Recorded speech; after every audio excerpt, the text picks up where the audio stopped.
Berita menarik sepanjang minggu ini.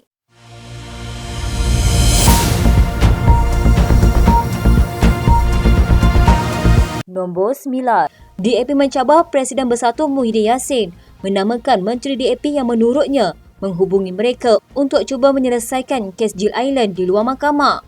Pengerusi DAP Lim Guan Eng berkata, ianya bagi menjawab dakwaan Muhyiddin bahawa perkara itu berlaku semasa dia menjadi Menteri Dalam Negeri di bawah Kerajaan Pakatan Harapan. Katanya, saya cabar dia menamakan orang itu. Jika dia gagal menyebut siapa menteri itu, dia penipu dan pengecut. Muhyiddin dalam satu kenyataan mendakwa dia telah menolak cadangan itu kerana Kementerian Dalam Negeri mahu kes Island diselesaikan di mahkamah. Semasa pentadbiran PH Island, seorang Kristian Melanau dari Sarawak sedang menunggu keputusan Mahkamah Tinggi mengenai permohonannya untuk mengisytiharkan bahawa dia mempunyai hak untuk menggunakan perkataan Allah. Kes itu diputuskan memihak kepadanya pada 2021 ketika Muhyiddin menjadi Perdana Menteri. Lim berkata Menteri DAP sibuk dengan portfolio masing-masing, tiada satu pun yang berkaitan dengan kes Island. Pengerusi DAP itu turut mengkritik Muhyiddin kerana cuba mengaitkan DAP dalam pertikaian baru-baru ini berhubung keputusan kerajaan menarik balik rayuannya dalam kes Island.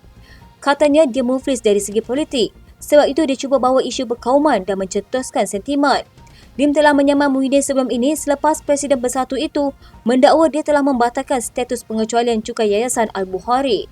Nombor 8. Keputusan Kerajaan Madani hari ini menarik balik rayuan ke atas keputusan Mahkamah Tinggi 2021 berkenaan dengan kes kalimah Allah itu satu tindakan yang membelakangi Islam. Lagi perkiraan yang diambil berat oleh hakim ketika membuat keputusan tersebut ialah mengambil kira bahawa isu ketenteraman awam sudah pun diberi jaminan di dalam artikel 11 itu sendiri, iaitu 11-4 yang menghalang dan melarang agama lain untuk disebarkan walaupun diberi kebebasan untuk beramal. Dan wujudnya juga enactment kawalan pengembangan agama-agama lain selain Islam di dalam enactment kerajaan negeri masing-masing yang telah menggubalkannya. Daripada fakta ringkas yang telah diberikan sebentar tadi, jelas bahawa kerajaan Madani hari ini menarik balik rayuan itu bukan menandakan tidak membela Islam, tetapi memenuhi kehendak Islam dalam memberikan hak terhadap setiap individu untuk bukan sekadar mengamal tetapi mendapat akses maklumat bagi tujuan pembelajaran agamanya. Jangan mana-mana pihak mainkan isu ini sehingga menimbulkan kebencian dan juga ketegangan, sedangkan fakta kes itu langsung pun tidak berbicara tentang komuniti masyarakat Kristian secara keseluruhan, sekadar hak individu yang dituntut sebagai seorang warga negara di mana haknya ada di dalam perlembagaan. Berhenti daripada memainkan isu perkauman dan agama dalam hal ini.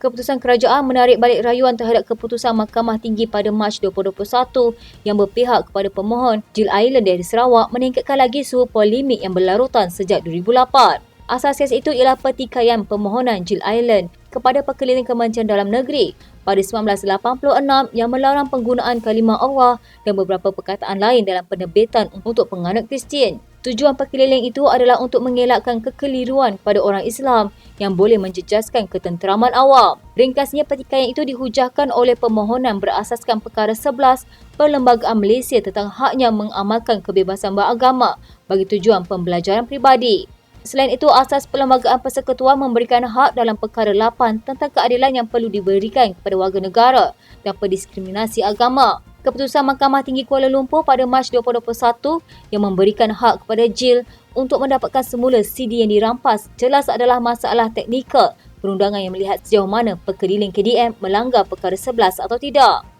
Keputusan itu juga mengambil kira bahawa ada kawalan yang tersedia ada dalam pengecualian, iaitu larangan menyebarkan agama lain melalui perkara 11-4 dan nilai enactment kawalan pengembangan agama lain di negeri-negeri yang telah menggubalnya.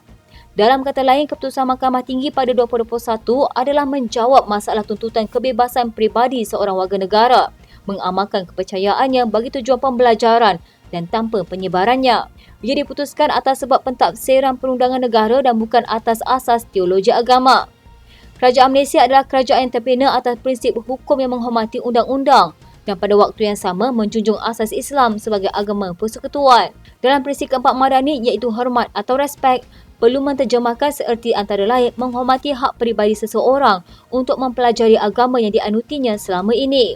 Ia tidak bercanggah dengan kehendak prinsip tiada paksaan dalam beragama kepada orang bukan-Islam sebagai tanda menghormati hak mereka. Nombor 7. Presiden Bersatu Tan Sri Muhyiddin Yassin mengesahkan spekulasi lama bahawa Perikatan Nasional cuba memikat bekas pimpinan UMNO Khairi Jamaluddin menjelang 6 pilihan raya negeri. Walaupun ketua gabungan itu menafikan bahawa Khairi ditawarkan jawatan Menteri Besar jika dia menyertai PN, Muhyiddin berkata ada masa yang berbeza untuk menunggu bekas ahli Parlimen Rembau itu. Kata kalau dia menyertai Bersatu, saya nak tawarkan dia bukan dalam majlis tertinggi parti. Pasal ni dah bincang dengan rakan-rakan saya, kita ada 2 kekosongan. So if he is willing lah. Ini bukan bait, bukan orang kata umpan. Tak ada je, because we know that he can contribute. So there is this high position in the party, which I leave it to him to decide lah. Khairi dipecat daripada UMNO pada Januari dalam langkah presidennya Ahmad Zahid Hamidi membersihkan parti itu.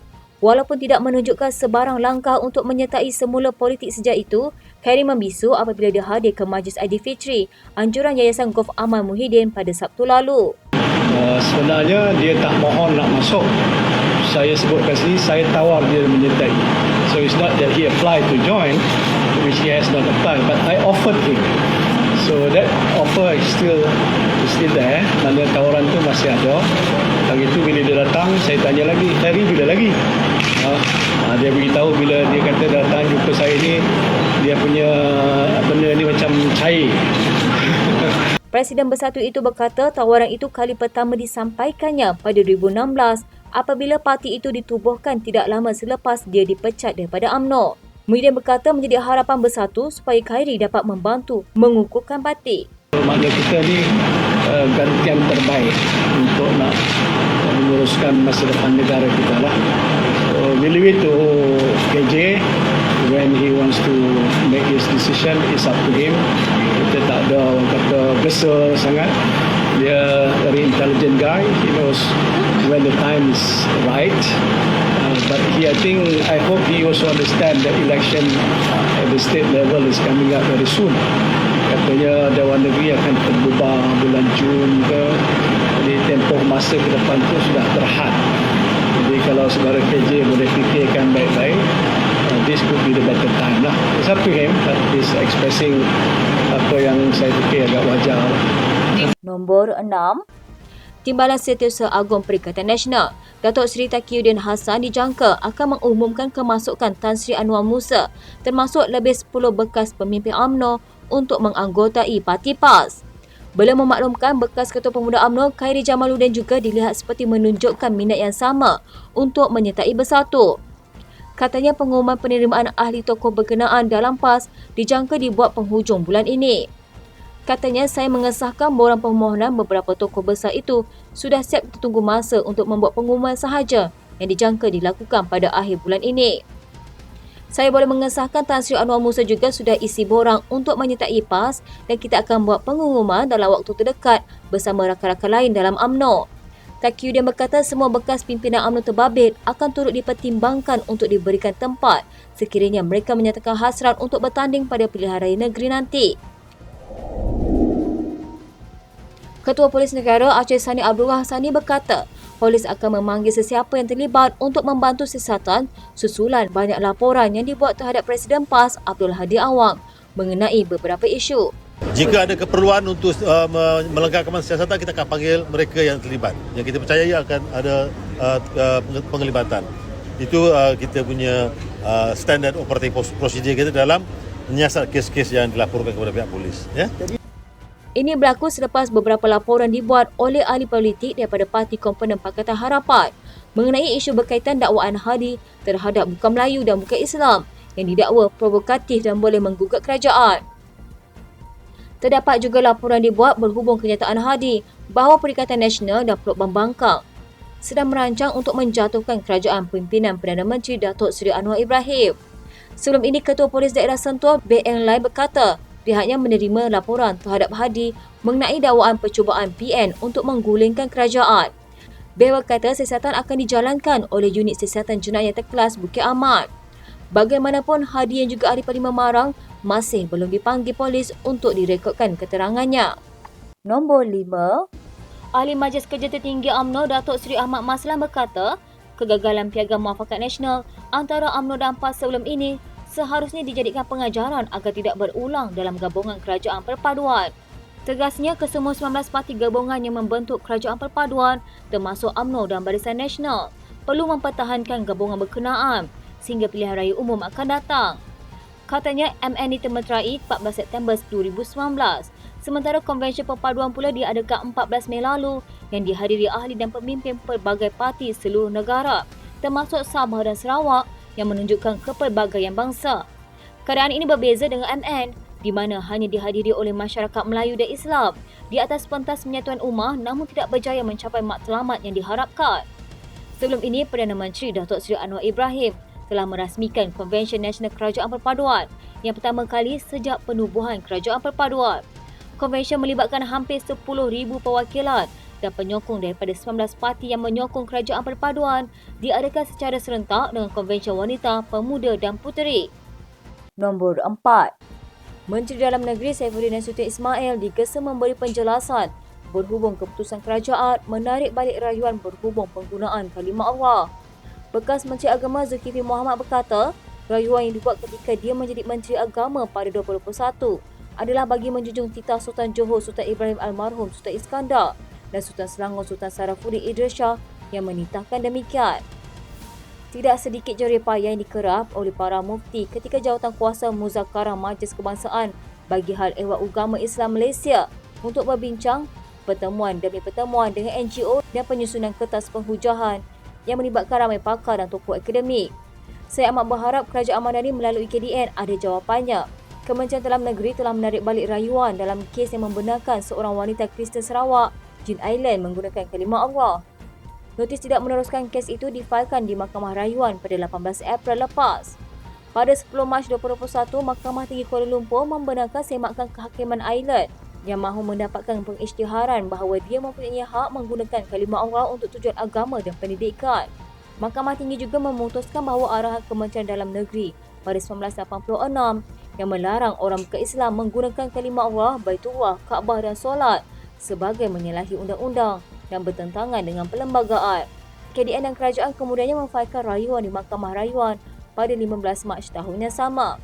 Susulan keputusan, Saifuddin berkata KDN membuat pendirian itu kepada Kabinet beberapa bulan lalu. Sementara itu, Gabungan Pertubuhan Masyarakat Sivil Malaysia bagi Proses Semakan Berkala Sejagat menyatakan kekecewaan berhubung keputusan kerajaan tersebut. Pengerusinya Lokman Sharif Alias berkata isu berkenaan melibatkan kepentingan awam dan sangat sensitif dalam masyarakat Malaysia. Nombor 3. Kerajaan Gabungan Pakatan Harapan dan Barisan Nasional yang diketuai Perdana Menteri Datuk Seri Anwar Ibrahim boleh berubah bila-bila masa termasuk menggadaikan prinsip dan janji yang dilaungkan sebelum ini. Ketua Penerangan PAS, Insinyur Khairul Nizam Khairuddin mendakwa ia berlaku semata-mata bagi memenuhi kerakusan nafsu mereka untuk terus berkuasa. Katanya sikap cakap tidak suku bikin ini yang menjadikan gelombang penolakan rakyat kepada Perdana Menteri terus kuat dan membesar apabila semakin ramai yang tersedar dengan penipuan demi penipuan oleh susuk tubuh yang dahulunya dijulang sebagai hero negara. Namun sehingga ke hari ini janji manis itu terus tinggal janji. Lebih pelik lagi, Perdana Menteri pada 6 Mac lalu menyatakan bahawa kerajaan tiada berhasrat untuk menurunkan had harga silin petrol di negara ini. Tambah Khairul Nizam, Anwar juga pada 22 Disember tahun lalu pernah menegaskan bahawa kerajaan akan menghentikan penganjuran majlis besar-besaran bagi mengelakkan pembaziran wang kerajaan. Namun ujarnya Syawal tahun ini tetap diadakan majlis tersebut yang bukan sekadar satu bahkan digandakan kepada 6 majlis rumah terbuka kerajaan di negeri berbeza. Katanya ia jelas menyanggah prinsip penjimatan wang kerajaan yang dilaungkan beliau beberapa bulan yang lalu. Bukan sekadar itu, rakyat juga masih ingat laungan prinsip Anwar yang tegas menolak nepotisme dan kronisme di dalam pentadbiran.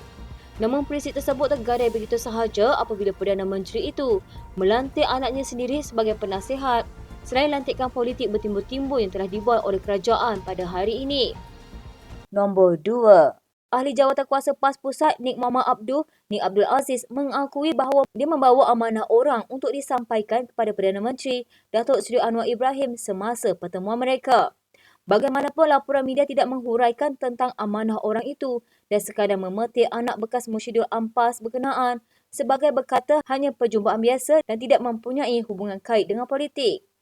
Katanya semasa jadi ahli parlimen saya selalu jumpa dengan beliau Anwar Ibrahim di Dewan Rakyat. Namun sejak beliau menjadi Perdana Menteri saya tidak lagi bertemu dengan beliau. Pada pertemuan itu saya mengucapkan tahniah kepada beliau dan mendoakan semoga Datuk Seri dapat menjalankan tugas dengan baik sebagai Perdana Menteri.